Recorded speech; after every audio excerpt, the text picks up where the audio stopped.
Just waiting. There we go. Fantastic. All right. Hello, everyone, and welcome to our weekly Power Lounge.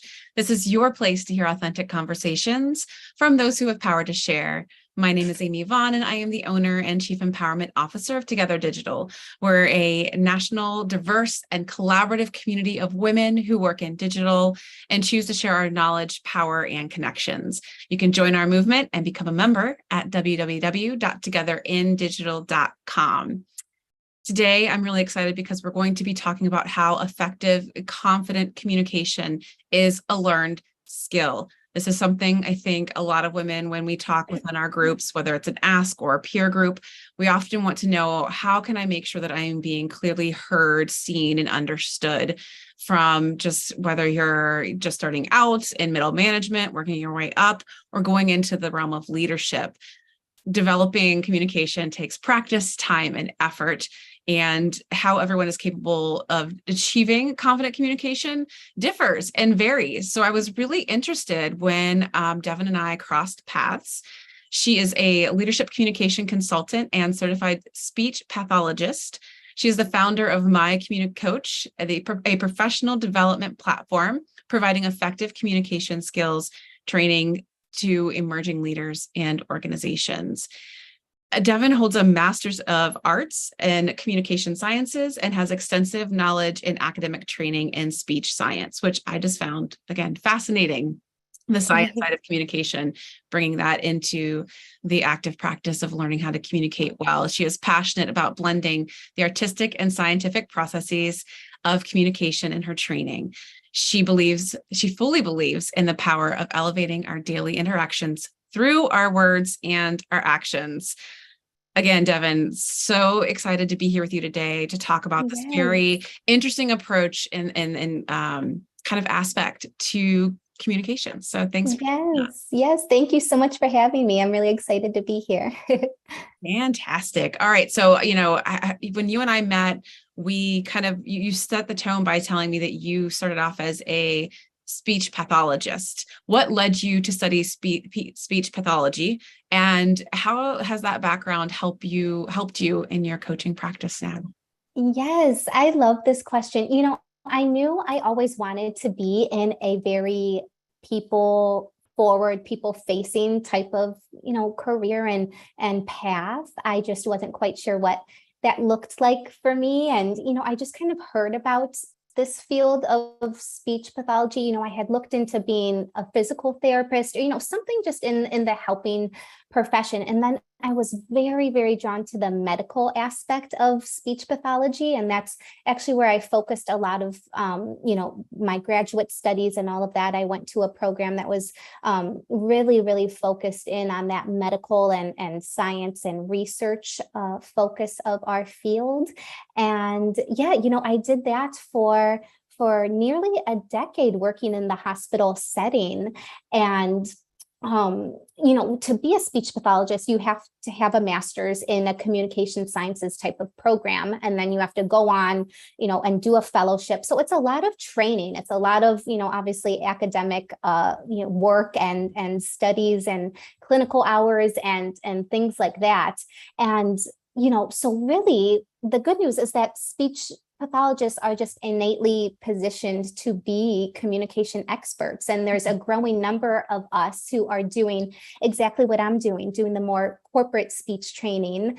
And it is something that is a really neat, cool way to use our in-depth knowledge of just the process of speech and how people understand speech and language and how our brains process it all. And so just blending kind of that scientific aspect with very much so, though, the art and the holistic aspect of interpersonal communication, which is so important. And that's something that, I really learned a lot more about once I actually graduated from school and started working my first, real job in my career path. And I learned quickly that it's something that I think a lot of people, either want to develop or, they encounter experiences or difficult situations that say like, whoa, I think I could use something like this where I'm able to really practice and develop my skills. So that's kind of what led me into this, was just working, in the hospital setting as a clinician, and, just recognizing the need from there. And so then I eventually made the pivot. That's really cool. I love it. That's awesome. I think just again, like you said, that kind of coupling of art and science helps give you a Yeah. deeper understanding of not just the what, but the why certain things need to be done a certain way. So when it For comes sure. to speech pathology and communication coaching, are there some differences there? Because again, speech pathology is, I mean, I'm familiar with like occupational therapy and Yeah. physical therapy, but what are some differences there? Yeah. So, like I said, our education, our background is the same. The biggest difference is the setting, Mm, and there are lots of settings that speech pathologists can work in. Schools is a really common one, or early intervention, private practice, things like that. And then hospitals, nursing homes, the more healthcare focused type of setting. mhm. But, I think so, like I said, I think the biggest difference just lies in the setting itself. The Okay. work that I was doing in the hospital was very, very technical, medical focused. Mhm. And, I saw a lot of the bulk of my patients were, patients who had just suffered, brain injuries, Right. strokes, neurological, injuries and things of that sort. But like I said, we're all positioned with our backgrounds to really, be able to have a solid foundation of the communication practice.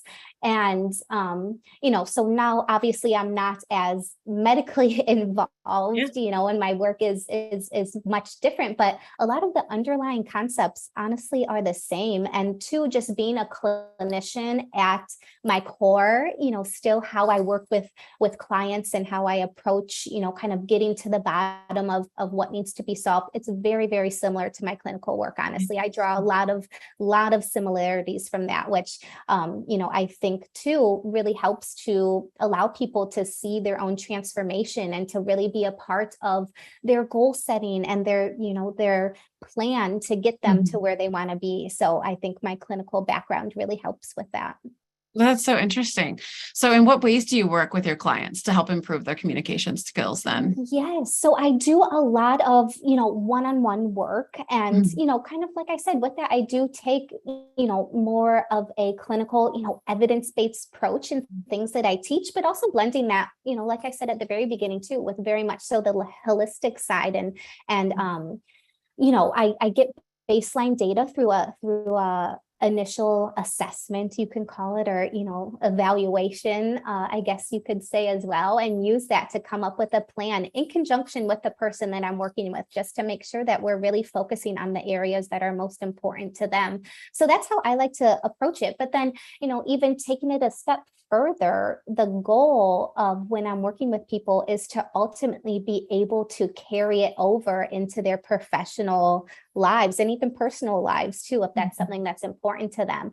So coming up with ways, and this is really where the more of the art aspect of it comes into play, and getting creative in how I teach and really how to best prevent that carryover is a really important aspect of what I do. And honestly, that's something too that I just see such a similarity, when thinking about my clinical past. I like to use an example of, when I would work with, let's say, a patient who had a stroke and wasn't able to, speak and dial a number on a phone. We would practice those things because those Mhm. things would be, particularly important to some people. And just to ensure that, what I was teaching in the hospital setting when it was able to carry over to that person once they left the hospital. And that Mhm. same concept applies, when I work with clients as well. And I also do, group coaching programs. I do a lot of workshops and webinars for organizations, which I really love to kind of teaching more than one person at once too. I like that. So those are, kind of the big ways that I help people. And like I said, just kind of drawing from my clinical past has proven to be a really effective way Mhm. for me to teach this type of information. Yeah. I'm kind of curious. I'm going to throw in an extra question before I get on to the next one is I'm kind of Yeah. curious, what are some of the most common things that people are coming to you for when they say, I need a communication coach? Yes. So I would say probably one of the top ones is for public speaking and presentation skills, which I Mm-hmm. know is a big pain point for so Yeah. many people. And so that's definitely one of the big ones. But then also, too, I have a lot of people who come to me who are either newly promoted into some type of, people leading Mhm. position, some type of new manager role, or someone who wants to be that, who aspires to take on more responsibilities within their job and their role. And so they're coming to me just for ways to, learn how to better interact with others at work, how to have Right. feedback conversations and how to receive Mhm. feedback yourself too. That's a skill. And things like, how to effectively and clearly communicate complex information, and that kind of thing as well. So I would say those are probably the top two big ones for Mhm. sure, with public speaking, I think, being number one. I'm sure. Yeah. We'll get to more of that here in a minute too. Yes. Can you give us an example of any particular clients? Again, no need to name names, but that you've worked with and how you help them overcome some of their communication barriers, just to kind of, again, enlighten us more of what those challenges people are working through and you're helping them with. Yes, sure. So I can think of, kind of a few off the top of my head, but, I think, like I said, a lot of times people are coming to me with wanting to improve their presentation skills. Mhm. And two, a lot of times people are dealing with, kind of this sense of speech anxiety, kind of this nervousness around it. And it can be, a bit more challenging out of the gate. And one of the things that really, really helps with that, specific type of issue is to really get to the bottom of what kind of mental blocks are coming up for that person and how we can kind of reframe those and form, more accurate and helpful thought patterns Yeah. surrounding that, in addition to then, learning really the strategies and the skills that it takes to be a compelling and effective communicator. But I think that's kind of a big one for a lot of people. That's great. That's great. So on the note of public speaking, Yeah, it's you're 100% right. 75% of the population has a fear of public speaking. sure. 75% is willing to admit it. Everybody else is just, a Yes. little more Yep. confident, maybe. How do you Yep. help clients overcome this sense of nervousness or anxiety when it comes to public speaking or any other particular forms of communication where it feels more pressured, like public speaking? Sure. Yeah. I think one of the places we start at is just learning how to, just recognize your beliefs and thoughts surrounding it. And also just, kind of normalizing the nervousness. That's usually a Yes. really big, game changer for a lot of people, myself included. That's Yeah. something that was really useful for me. And Mhm. just recognizing too, just what is happening in our bodies, from kind of a physiological standpoint, and just taking the big thoughts and I kind of call it like the mind drama out of Yeah. it, because that's Uh-huh. so much that has to do with it. And so just, kind of recognizing that it's normal to feel those nerves, and also just realizing that how our bodies react to, nervousness is the same as how it reacts to excitement. If you notice when you're really, really nervous about something, a lot of times your body is doing the same exact thing as when you're really, really excited. Yes. Your heart starts pounding a little bit more. You might get a little clammy, a little sweaty. Mhm. It might be fidgety. Those are Yeah. all common things. So I think if you learn to kind of change how your mind is feeling about it and learn to either flip the script and, kind of affirm yourself that you're more excited than Yes. nervous or anxious. There's a lot of power in that. Or for some people, really just kind of, instead of like having to flip the script, just kind of taking it down notches can be really useful too. And like I said, just kind of normalizing that feeling of nerves. Yeah. That's such a big aspect to it for sure. It is huge. It's so funny that we're bringing this up because last night, my daughter's school did their talent show. And for years, I volunteered backstage, and my daughter Yeah. loved helping me backstage. And I I remember thinking like, she's never going to be the kind of kid that wants to get on stage. She's pretty quiet, Yeah. in public. At home, different Yeah. story. But Yes. and, she decided, I was so proud of her. She did a poetry reading, which she hadn't seen done before. And I Mm. loved the poem and the message. And it was funny because she ended up doing it with a friend, and the friend was the more outgoing one. And my daughter, right before we were getting ready to go, she's like, I am getting nervous. And I said, you're not nervous, you're excited. And she Yes. was like, oh, I guess I could say that. And I'm like, yeah, if you keep Yes. telling yourself that. I was like, you're excited to get up there. You're excited to have people hear your message. You've been brave enough to decide to sign up for this because you know you have Yes. something that's worth sharing. And Yes. there's another word that I love, Glennon Doyle, and We Can Do Hard Things, in her podcast. And I use this word skited often. It's like you're scared but excited, kind of like Yes. allowing that I'm allowed to be a little scared and nervous, Exactly. but I'm also excited. And so I loved the phrase of skited. And then one Yes. other piece of public speaking advice that has really helped me in the past as well. Because even if you are naturally like a external processor or a talker, that doesn't mean that you're the one that wants to jump up in front of the room and start talking No, always. not at all.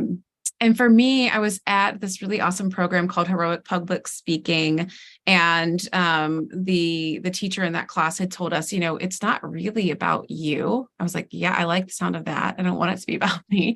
He's Yes. like, it's about the experience that you're trying to create when you get up on stage and share a message. Yes. And I was like, There's so much to that for sure. so much good power in that. Like it just put the energy where I felt was in just a better space for me. Yes. And that shift too helps people so often, just focusing more on, what value you're bringing to who you are speaking to and focusing on that instead of yourself is really a powerful shift. I also read a quote once, I think it was Roger Love who said it, and he's a pretty famous like voice coach Uh-huh. to, celebrities. And the quote was something along the lines of like, it doesn't matter if you're speaking to one person or 1,000, it's still public speaking. And that I think helps a lot of people too, in terms of that shift into taking, kind of the big feelings out of it, that even if you're just, having a conversation in the office one-on-one, think of that as public speaking and a chance to really,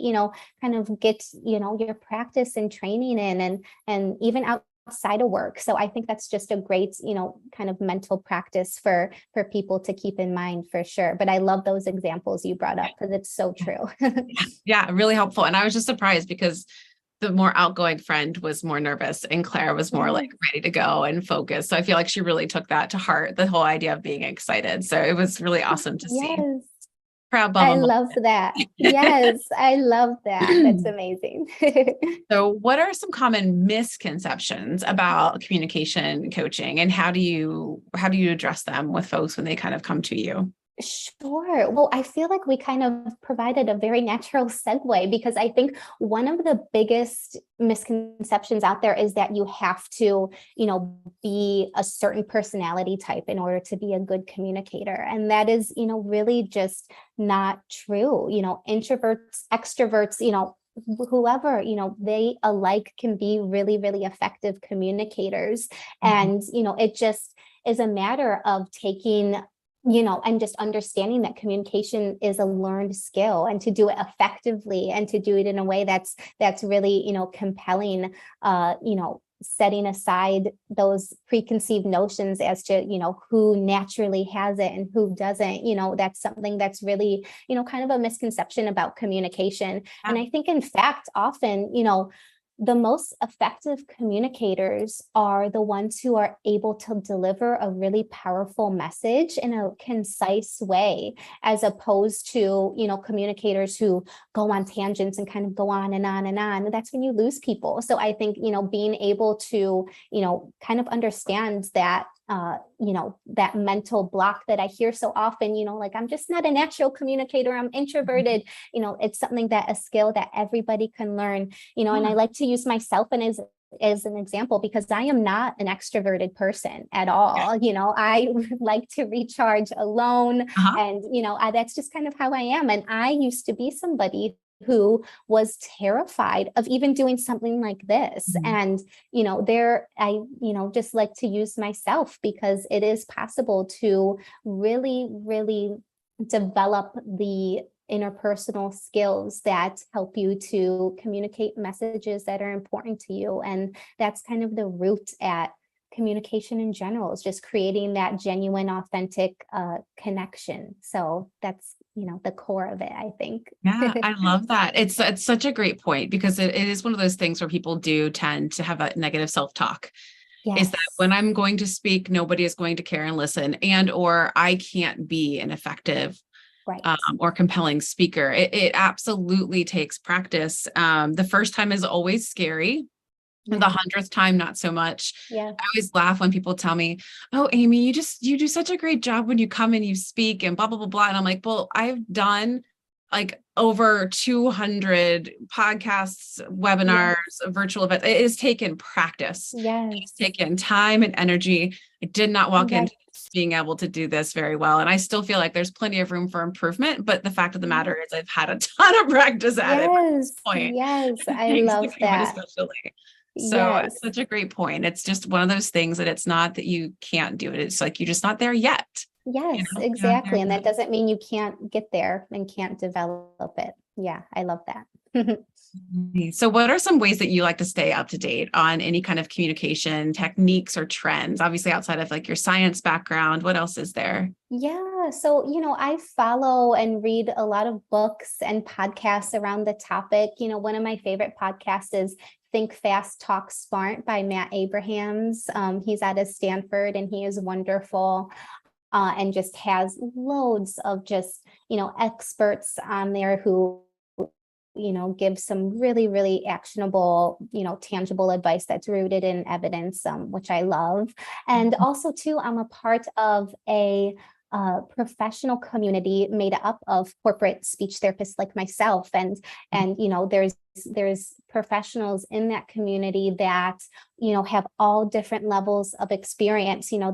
There's colleagues who have been doing this for years and years and Yeah. years, and people who are newer to this particular niche in our field. And that's been a really useful resource for me as well, just to staying up to date on the trends, and also on the most effective ways to coach and to provide the training that we provide for what we're doing here. And so that's been definitely one of the biggest and best resources for me, just to better how I'm able to help people. Yeah, well, definitely check out that podcast. Julie Googled Yes. fast and Oh and my gosh, Gemma Smart. She wonderful. found the link already to the podcast. So we'll include that in the Yes. show notes as well so that you all can take a look at it. That sounds Yes. really awesome and very Yes. interesting. I love it. Thank you for those resources.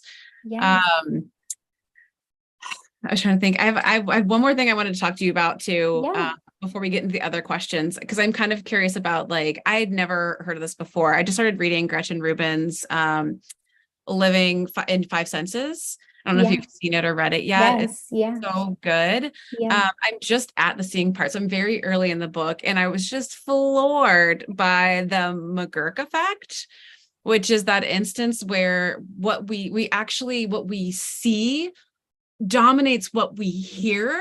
That kind Yeah. of broke my brain. But the best example that I can give to those of you who are just listening on the podcast is, since you can't see me, that literally the shape that my mouth makes when I am speaking gives you an indication of what you're hearing, so much so that when a good example was like this guy was saying the word ba over and over again, but when he kind of bit his bottom lip and said ba, you heard va, like a Yes. V.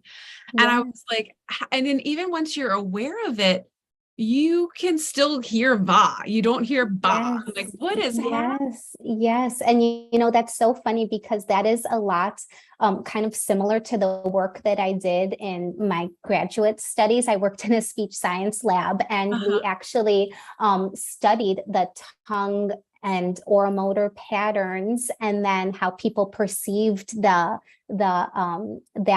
specific pattern with and without visual cues. So it is very similar to that. And yeah, it's kind of mind-boggling, to be honest. Yeah, it really, really is. It just, and again, like Yeah. giving you that sense that it's not, the reason why the science behind what you're doing is so interesting, because if you want to be effective in what you're saying, making sure people understand, like, and can see Yes. you as you're speaking, even all Yes, those things are really important. yes, that visual piece is so, so important. And that's a lot of what I teach, and because it's that nonverbal expression, and that really is such a way to not only supplement your messaging, but it can help communicate, a whole Yeah. different message as well, and kind of bring a whole aspect to it. So I love that you brought that up. I haven't read that yet, but I've heard of it. And now I feel like I definitely need to have that on my list.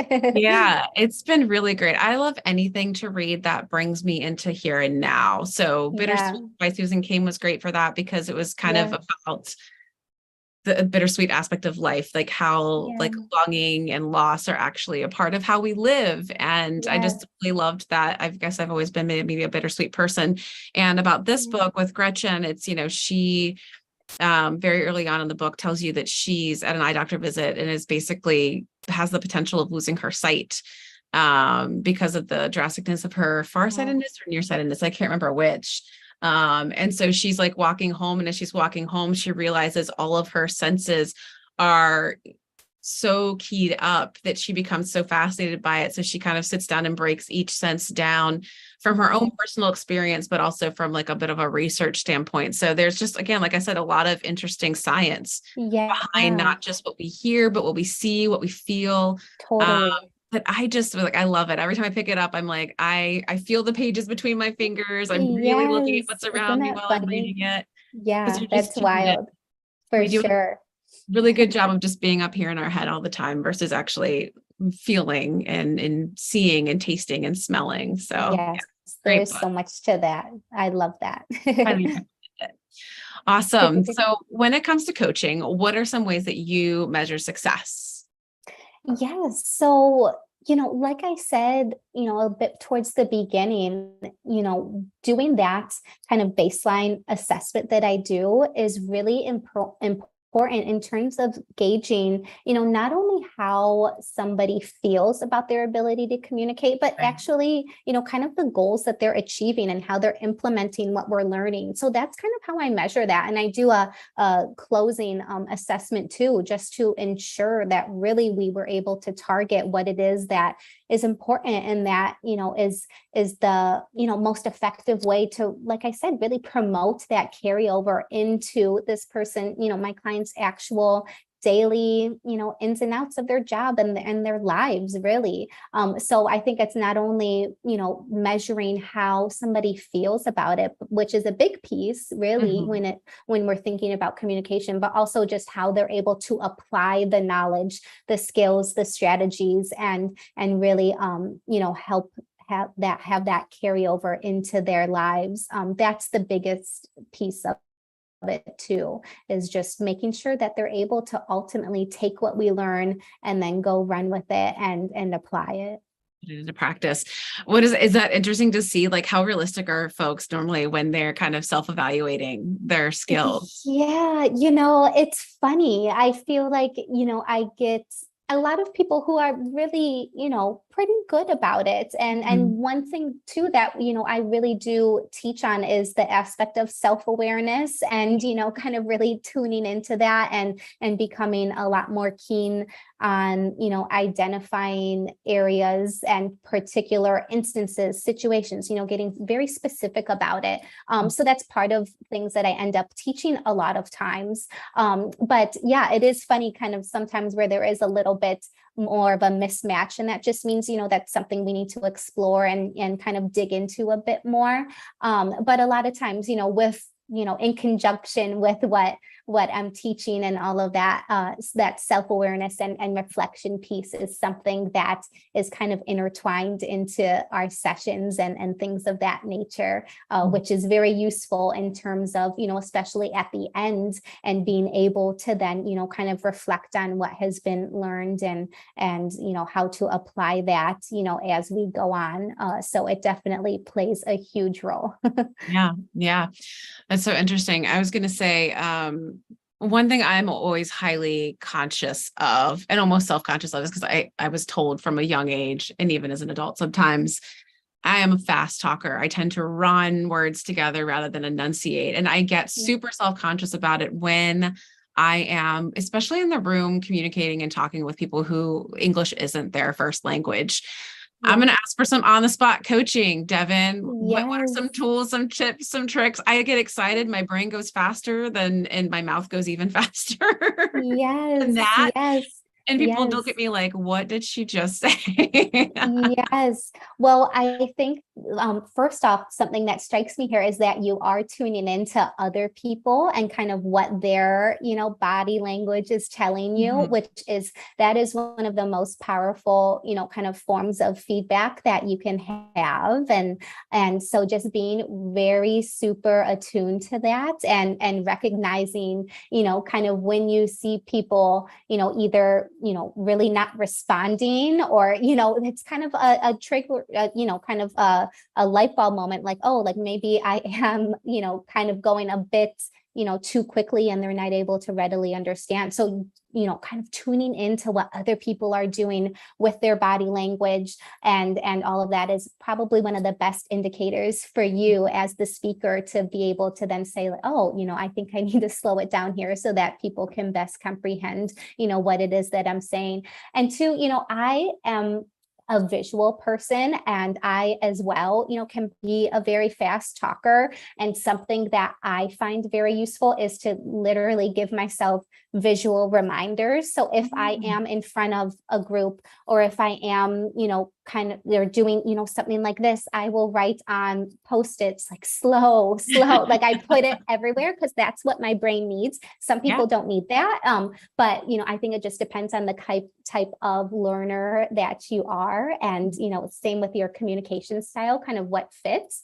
But that is something that I have found to personally be useful just to provide, kind of that feedback.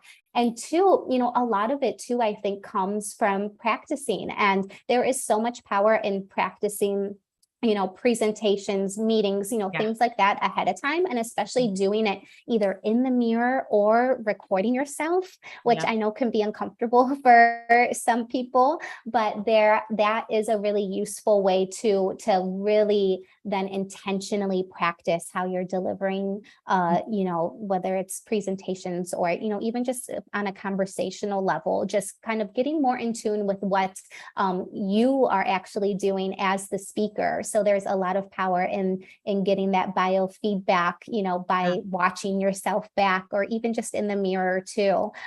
So that is a great practice to implement as well. So it just kind of takes, some trial and error, what works best for you and your particular learning style and how, you'll best actually implement then the practice. That's the key. Yeah. No, I love that advice. And I wholeheartedly get behind the recording and watching it again, as painful as it might sound to some of you and awkward.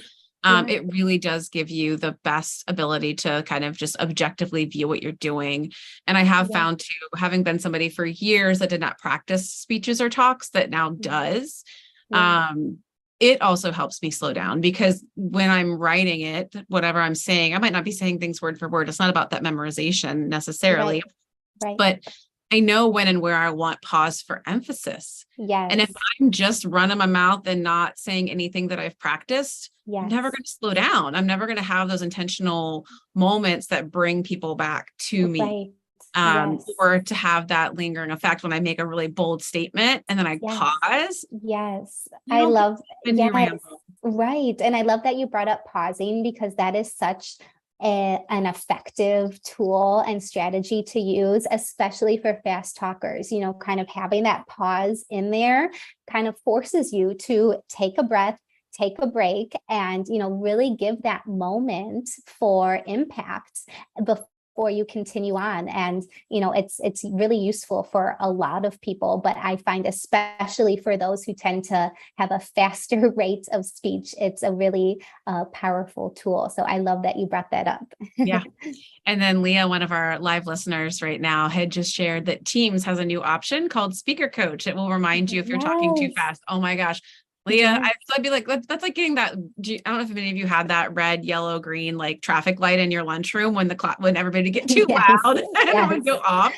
That would be me like all the Absolutely. time. The red light, slow down. Yes, yes. There's a lot of AI tools coming out that are similar, and one that's popular, especially with corporate speech therapists like myself, is called PitchVantage, and it's like that as well, where it kind of gives you that feedback and tells you to slow down, or if you're using, a lot of filler words or something, it'll comment on that too, and things like that. So there's definitely lots of tools out there now, which is really neat. It is really cool. Yeah. Cause that was something else she had added, that it'll give you a report and show you filler words and inclusive language, which gotta Yes. love all of that. Yes, I love yes, all it's of that. amazing. That's so cool. Yay, technology. I mean, it can Yes, help us, right?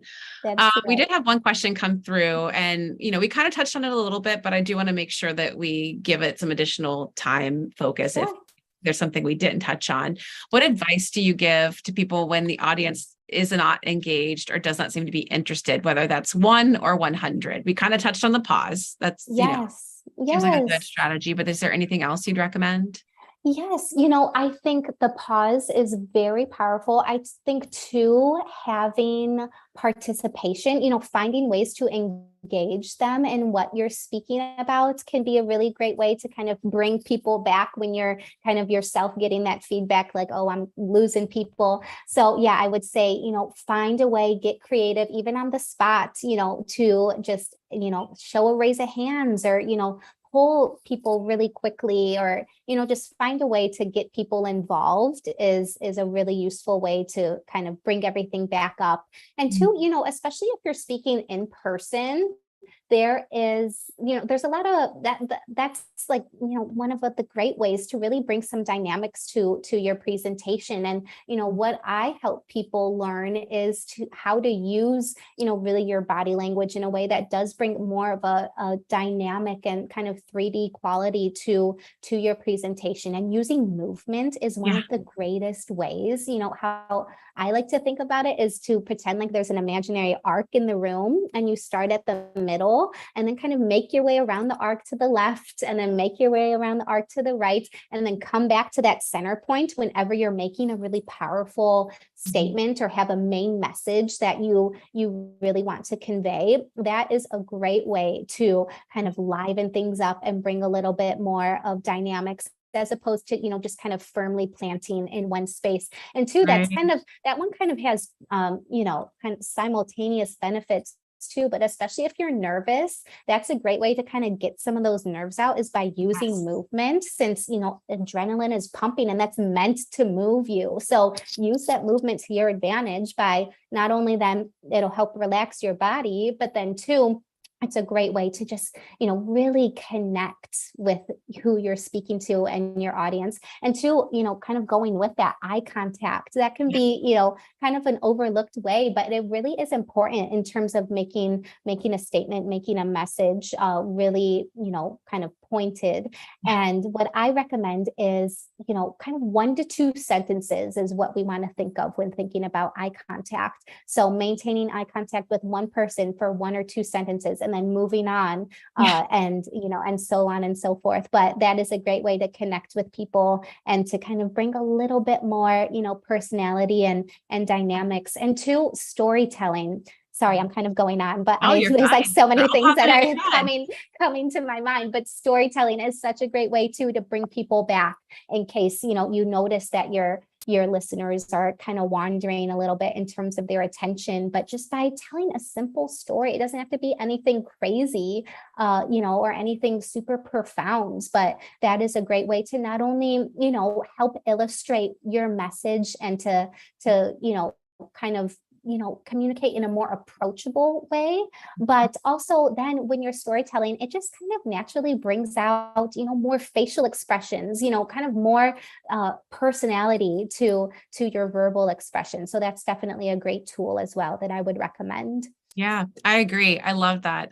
Juliana, if you have the link too for heroic public speaking, if any of you are interested in that too, I think their approach, their background is in acting. So I think they're both like Ivy League Yes. acting graduates. Yes. Yeah. They bring this idea of staging and blocking into public speaking, which I found tremendously helpful, because I Yes. don't like standing in one place and just memorizing something that won't get me there. I won't memorize Right. it.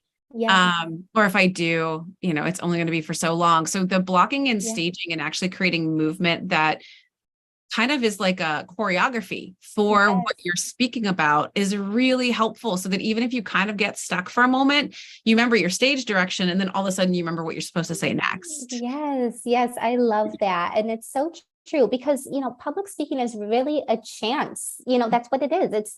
You can kind of think of it as a performance and, Yeah, it is. as a way to really, just communicate a mission, a purpose, a value, just something that you really want to stick with who you're speaking to. So I love that and Me and too. and kind of that idea of how you think about that. That's really, really cool.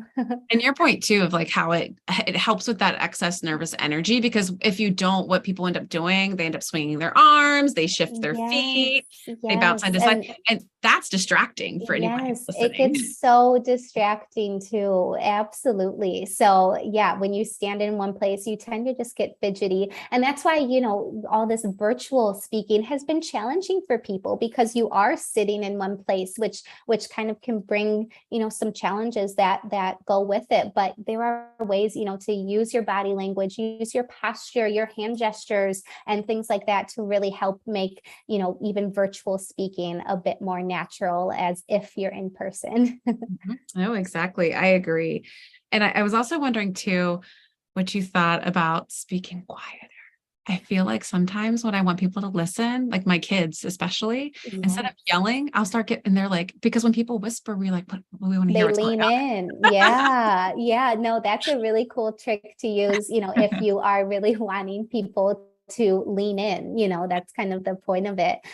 So yes, I've seen lots of speakers who do that and it can be really effective. Mhm. I think it's something that requires some practice and, making sure that you are delivering it at the time that kind of matches with the main message that you are trying to make. But I love that. I am all for any way to just add some dynamics and add just more personality and all of that to public speaking. I think it's what makes it memorable and what makes helps to make you really more of a compelling communicator that others will not only listen to, but then will remember later on, which is Yep. ultimately, a big goal. So I love that. And I have used that with my, especially my soon to be 4-year-old, and it really Yep. does work, which is amazing. It does. And to your point too, the quote that often gets pulled by my Angelou, people might not remember what you say, but they'll remember how you made them feel. And so if you're Yes. not thinking about, not just what you're communicating, but how you're communicating it. And it can be, like you said, Yeah. audience of 100, audience of one. If you're Yeah. having if you have to have a difficult conversation with somebody, if you're not practicing that sense of desired like outcome Mhm. and environment and safety that you want to provide that person during that hard conversation, if you Yeah. don't practice it, if you don't plan for it, it won't just happen. Exactly. Yeah. And that's such an important point, and that's just where really the power in practicing is so valuable when it comes to not only, public speaking, but just, communicating confidently in general, just using practice, as ways to, really hone in on your message and also just on your delivery. There's so much to that and it's so important.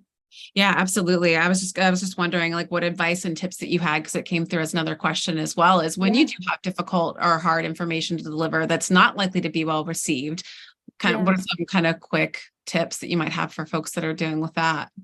Yeah, I love that because I think that is something too that can feel obviously very uncomfortable for the Mhm. person who has to deliver it. And I think one of the biggest keys, and this kind of goes for all, kind of feedback type of conversations. There is this specific model that I have read, and it's called the SBI model. And it's kind of describing the situation and then the behavior and then the impact. So those are kind of the three, the SB and the I. And I think those are really useful. That's a useful tool just when thinking about hard conversations in general. And I Yeah. think especially when delivering more, difficult information, I think by setting it up by explaining the situation at hand. And then especially if it's a conversation where, perhaps it is focused on employee, feedback or a growth conversation, describing the behavior and ensuring that you're not describing an innate trait or, personality thing. You want to describe the behavior and really focus on that growth concept. And then from there, talking about the impacts that this, specific change or, policy or whatever it is that you're rolling out that perhaps won't be super welcomed, but describing the impacts that will have is a really great way to set yourself up for more success. And then certainly you want to just be extra sure that you're providing time for inputs and for questions and really kind of going at it from a lens of together and kind of setting up this idea of collective success, a collective goal. And I think that's such an important kind of aspect just when thinking about culture and kind of company or wide culture and things of that nature, but ensuring that you're setting up yourself for, a collaborative environment and really honing your message around that, is a way to kind of lessen, I guess you could call it a blow if it's something that's really, about to be, something that kind of rocks people's world a little bit. And just recognizing that too, that it's a big change, changes are hard. And I think coming at it too, and thinking about it from the other person or people's perspective is incredibly important. And, remembering too that, there is such a big emotional piece to communication and recognizing that emotions play a role and, just really kind of tuning into your empathetic skills and abilities. I think that it really is something that comes particularly useful when delivering difficult or hard information. I love that. The SBI structure is great. Julie included the notes in the chat or the link to some more about that in the chat, and then we'll include that in the show notes as well. What that's providing is context, right? I think sometimes we get so hung up on the bad news that we have to deliver. We just think about, I'm just going to give it to them. Yeah, just delivering rip off the Band-Aid, but then they've not been given the gift of context and understanding to know why this information is being brought to them. So I love that approach. That's great advice. Thank you. Yes. Yeah. That's a really common, kind of question I get because it's hard, it's hard, it's uncomfortable. But you're absolutely right. Just giving that context a lot of times, really helps, and people appreciate, to better understand kind of where you're coming from and why, a certain change is warranted is really an important piece to it for sure. Surprise, people want transparency. Right? I don't know why this is a shock to anybody. Right. I know. People appreciate it. Exactly. All right, we've got another great question here in the chat, so I want to make sure we have some time to get to it. What are your recommendations for pushing back on inaccurate information or feedback without sounding defensive, especially if it's sprung on someone unexpectedly? So I'm guessing no context there, Krista. Yes. That kind of goes back to kind of that SBI model, I think, and just kind of describing the more accurate, whatever it is, information that you are, have to correct somebody on. But there's a way to do it where you can be respectful and you can, kind of do it in a way that, really, has that collaborative piece to it. And again, this is just where the power in communicating that context and that background really comes into play. And I think it's something too where, you have to take a look and understand where the other person is coming from. And I think that is such an important piece to just communication in general, not even having to do with, in the professional world, but just even personally, just recognizing, kind of what somebody else may be feeling or why they got to that certain conclusion that they did, or just understanding their logic a little bit can help, kind of lessen that defensiveness that may come up when having to, correct or course correct, whatever the situation may be. But I think just understanding and really getting to the bottom of their particular thought process or, whatever it is. And then, certainly using in your response, just that being super clear on your context and your rationale and things of that nature usually helps those conversations go a little bit better and kind of help to, just take the walls down a little bit and make it more of a conversation instead of, kind of more of a one-way type of road. Exactly. Yeah. I always say get curious, not furious. It's Yes. really hard because as soon as we feel attacked or confronted, it's like you Yes. get that fight or flight response, and you can Yes. choose to do it one or two ways. Do you want to fight or do you want to flee? Well, you can't really do both. Like if it's Right. work so much, like again, you're not going to Yes. get into a fist fight with somebody over some feedback. So Yes. to help with that sense of defensiveness is just start to get curious. I Yes. definitely felt this when I had a former boss of mine, and granted, he was reading other people's like reviews. We did like 360 reviews about me being aggressive. And I was like, that's an interesting way to describe me. I don't know that I've had that kind of feedback before. You've worked Yes. with me before. Would you agree with that feedback? And I said, because you're reading it to me, so I assume you felt it was important. Yeah. If you've seen that, could you maybe give me some examples in which you feel like this is being conveyed? And after he was like, no, I don't see you as aggressive. And no, I can't think of any time in which you were aggressive. I got a Yeah. little more curious in the sense of the bias that was being perpetuated. And I asked him, I Sure. said, any men that you have given reviews to since this is review season been called aggressive? And he's like, well, Mhm. no. I said, I know we've got a database for all of this. You can keyword search. I was like, I want you to keyword search and tell me how many times aggressive, dominating comes up for the Yes. women in their Yes. reviews versus Yes. the men. And he Mhm. came back to me like a month later after doing some digging and was really surprised at what he saw. And I Sure. said, that's because if it was a man, he would have been called a leader. He would Yeah. have been called somebody who gets things done. I Mhm. said, but I'm a woman and people will see that as a threat or as aggressive. And so he's Yes. like, well, then that's interesting. Yes. Not going to perpetuate those kinds of pieces of feedback ever again. He's like, if I see it, unless I really feel like it's got some validity to it and I've got clear examples, I'm not gonna play into the bias. So I didn't want to make him feel Yes. bad. I mean, he was reading me feedback that was being written. Um, Yes. but definitely versus flipping over the breakfast table, which is kind of what I wanted to do. I just tried to find ways to get really curious, to give him Yeah. time to think and reflect about what he was even sharing, because he wasn't even the one using the word. He was the one Right, right. perpetuating. And I think that's so like just such a great lesson in general. And I think just the power in asking for examples is Mhm. something that, is really, really useful in terms, especially to like thinking of just about your active listening skills and, kind of putting on that hat and really getting good at, like you said, just getting curious and also, just in a way where you are intentionally responding and thinking of it as, like I said, as much, much more so as a two-way conversation instead Yes. of, kind of that one-sided way of Right. communicating is so important, especially during difficult conversations. But I, think that is really important to bring up that bias as, I have seen it a lot of times, with my clients who are, typically mostly women and, even in my own career. And I think it's something that, we specifically face and it's challenging, but I love how you handled that. And I think in the end too, that ended up being, I'm sure, a very, learning experience for, your manager as well. Yeah, no, definitely, Yeah.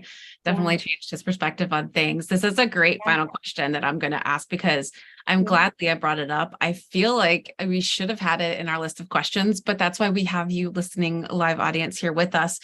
Yeah. The other half of communication is not just the speaking part, right? It's the listening. So Yes. Leah is saying that she would like to do more active listening. And what are some tips that you have on that? Sure. Yes. I love talking about active listening because, again, I think it's something that is so, so important when thinking just about really intentionally communicating with others. And how I like to teach it is I think of it as the 3 R's to active listening, which the first one is to remove distractions, which is a really simple, thing to do.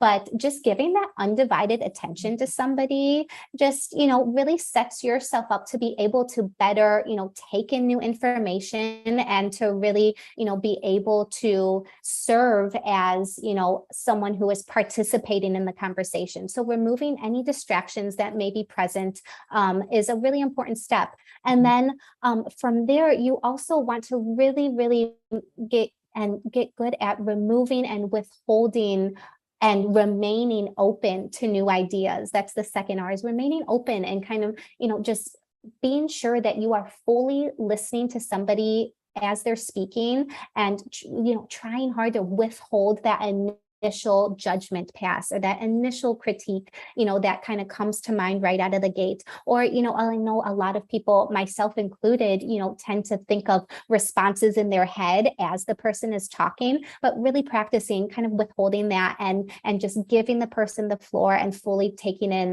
that information is so important. And then finally is the third R is to respond thoughtfully and respond, in a way that, like you said, is curious and genuine and just wants to further the conversation, to open new ideas, new stories, just new avenues that otherwise would have been missed out on. So active listening is really such a powerful tool to just get creative and to come up with new things that would have otherwise been missed. So those are the three R's that I like to stick to, and just kind of a simple way to think of how to work on building your active listening skills.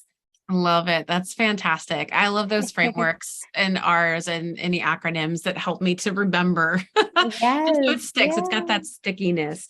Well, thank you yes, so much. This has been so yeah, great, Devin. And thank you to our yeah. super engaged and active listening and asking all kinds of amazing questions audience. I'm so glad that you all listened and joined with us. I definitely encourage you to connect with Devin, either on her LinkedIn and or on her website if you're interested in learning more about getting coaching on communication. Devin, this has been such an awesome Yes. conversation. Thank you so much for your time. Yes, thank you so much for having me. And yes, for everyone, this has been so fun just to have such an engaged group. So thank you all so much. This was really, really great. Great way to kick off Friday. Right? I know. Yes. Happy Yes. Friday, everyone. Have a fantastic weekend. Thanks all.